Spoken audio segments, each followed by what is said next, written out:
Bro Dedi ya. Saya terima kasih Anda sudah mau datang karena saya mau minta pertanggungjawaban Anda ya. Kok bisa-bisanya Anda satu-satunya surveyor atau pollster yang menempatkan Anies tidak di urutan buncit alias di urutan kedua. Saya lihat ya, termasuk juga Anies Imin. Ini ada survei yang dibuat oleh lembaga Anda, IPO, Indonesia Political Opinion. 10-17 November 2023, benar? 10-17 November, oh sangat baru ya kan? Kemudian Prabowo Gibran 36,2. Anies Imin 34,1. Benar? Betul. Ganjar Mahfud 27,1. Dan undecided voters belum pilih 2,6%. Betul. Dahsyat men bagi bagi pendukung Amin yang sudah mulai putus asa, kok surveinya nggak ningkat-ningkat.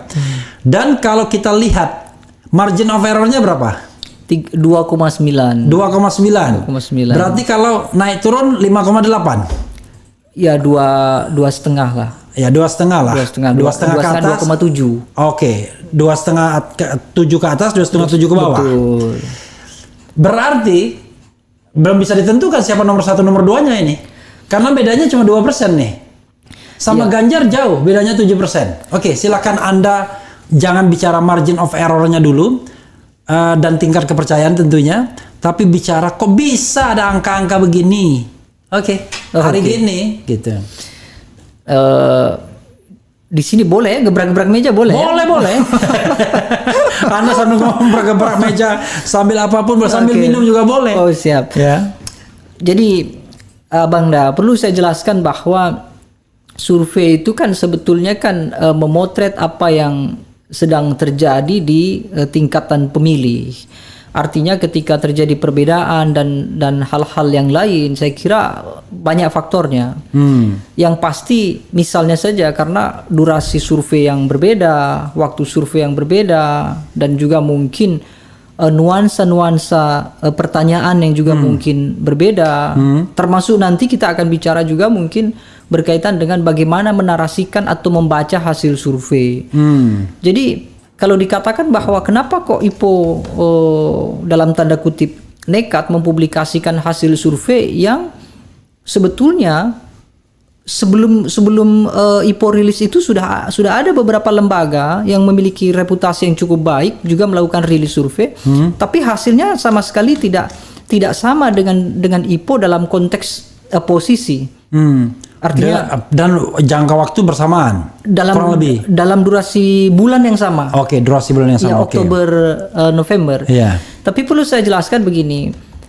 Memang realitas yang di bawah yang dalam tangkapan survei IPO faktanya demikian. Jadi saya pun juga tidak bisa melakukan pembelaan kenapa Anies bisa di posisi kedua lalu Ganjar di posisi ketiga, tidak bisa. Tapi paling tidak saya mungkin membantu sedikit lah rasa penasaran Abang dan Refli yang cadas gitu ya. Kita bisa pilah misalnya dalam beberapa data yang mungkin itu adalah data provinsi misalnya per provinsinya. Satu misalnya indikator kenapa kemudian Ganjar Mahfud di posisi ketiga.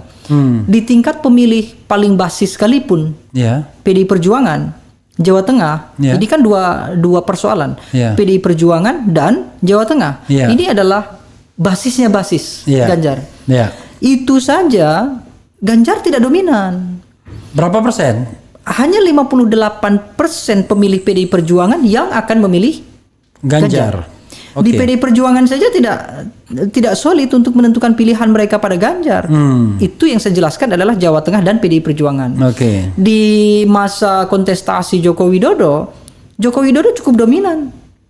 Selalu di atas 60%. Apanya? Pemilih PDI Perjuangan yang dipastikan akan memilih pemilih yang di era Jokowi. Di era Jokowi. Termasuk pemilih Jawa Tengah di atas 60% akan memilih Joko Widodo. Maksud saya di periode sebelumnya ketika Jokowi kontestasi di 2019 dan 2014, Jawa Tengah itu di atas 60% Joko Widodo. Oke. Di atas 60% pemilih PD Perjuangan, semakin dia menyukai Banteng, Ya. semakin dia merah, semakin dia Megawati, maka dipastikan semakin Joko Widodo. Dulu. Hari ini tidak begitu. Oke. Banteng di Jawa Tengah terpecah-pecah. Bahkan PDI Perjuangan di Bali, sebagian besar masih loyal kepada Puan Maharani, masih belum bisa move on. Bahwa Puan sebetulnya yang digadang-gadang untuk diusung sebagai capres, tapi tiba-tiba Ganjar masuk, rupa-rupanya tidak bisa membawa suara dari Puan. Ini satu masalah. Kenapa kemudian Ganjar mendapatkan suara yang rendah?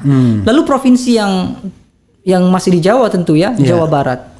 Berapa elektabilitas Ganjar Pranowo di Jawa Barat? Kalau dia bisa dominan di Jawa Tengah, di Jawa Barat bagaimana?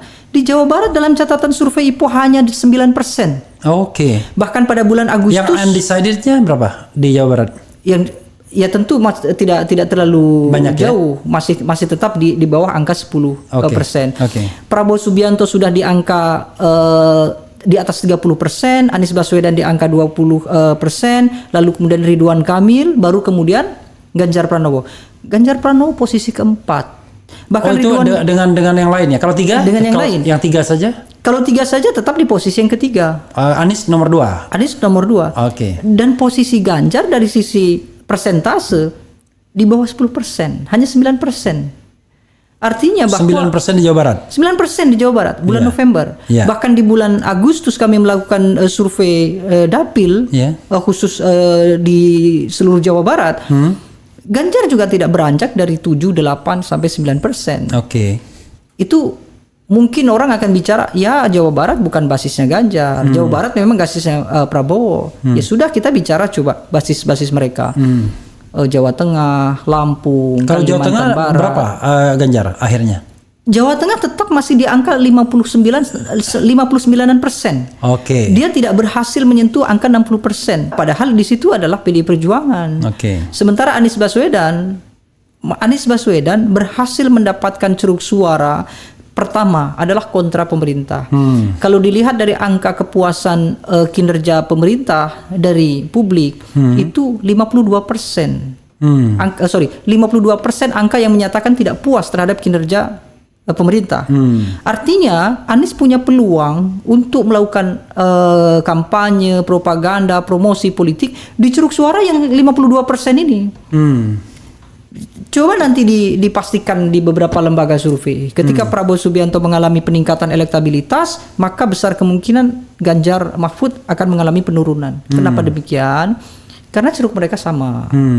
Jadi sekarang yang bertarung adalah Prabowo Subianto Gibran dengan rivalnya adalah Ganjar Mahfud. Ganjar Mahfud. Bertarung untuk saling zero sum game. Ya, bertarung untuk mendapatkan pengaruh Joko Widodo, bertarung untuk mendapatkan pengaruh sebagian PDI Perjuangan yang ada di Gibran dan ada di Joko Widodo. Nah, sehingga ini kan menjadi sangat dilematis.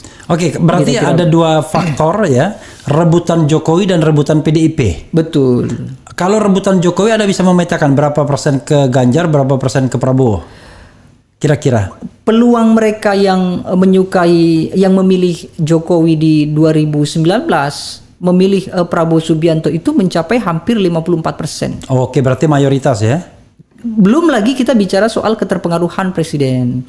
Joko Widodo dalam catatan survei kami yang juga dipublikasikan tengah November yang lalu, dari tokoh-tokoh yang kami tawarkan, kira-kira tokoh mana yang kalau merekomendasikan pilihan capres itu diikuti?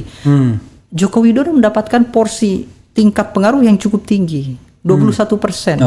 Diikuti oleh Megawati, diikuti oleh Yusuf Kala, diikuti oleh tokoh-tokoh seperti Said Agil, kemudian ada Erick Thohir, Sandiaga Uno, sampai kemudian SBY, AHY.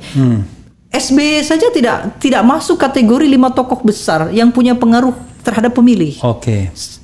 Sehingga begitu Jokowi punya pengaruh yang besar, sementara 54%-nya bergeser ke Prabowo Subianto, maka secara otomatis berkuranglah porsi Jokowi yang ke Ganjar Mahfud. Hanya mengandalkan pengaruh Megawati, dan itu pun terbukti di beberapa ceruk suara PDI Perjuangan tidak solid mereka.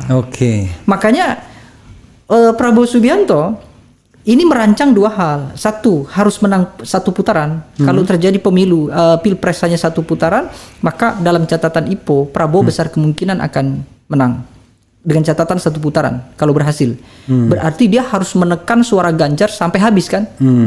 Karena posisi sekarang baru di 37%. Oke. Tetapi kalau sampai masuk ke putaran kedua dan kalau dilihat dari porsi elektabilitas November yang IPO himpun, Prabowo hanya 37, Anies 34 dengan Muhaimin Iskandar, lalu 27-nya Ganjar Pranowo, Mahfud MD, peluang 2 putaran cukup besar. Kalau 2 putaran masuk, maka pertarungan akan sangat ketat antara Prabowo Subianto dengan Anies Baswedan. Kalau masuk putaran kedua, prediksi saya Prabowo Subianto akan kesulitan untuk menang. Punya peluang menang, tapi bukan perkara mudah. Besar kemungkinan harus melibatkan gugatan di Mahkamah Konstitusi. Belum lagi kalau jaraknya berdekatan. Belum lagi Anies Baswedan dipastikan akan akan mati-matian melakukan sosialisasi supaya tidak ada celah untuk dicurangi, kan pasti itu. Karena wacana yang beredar akan ada kecurangan dan segala macam. Meskipun kata Mahfud MD kecurangan pemilu itu sesuatu yang pasti. Ini Menko Polhukam yang mengatakan.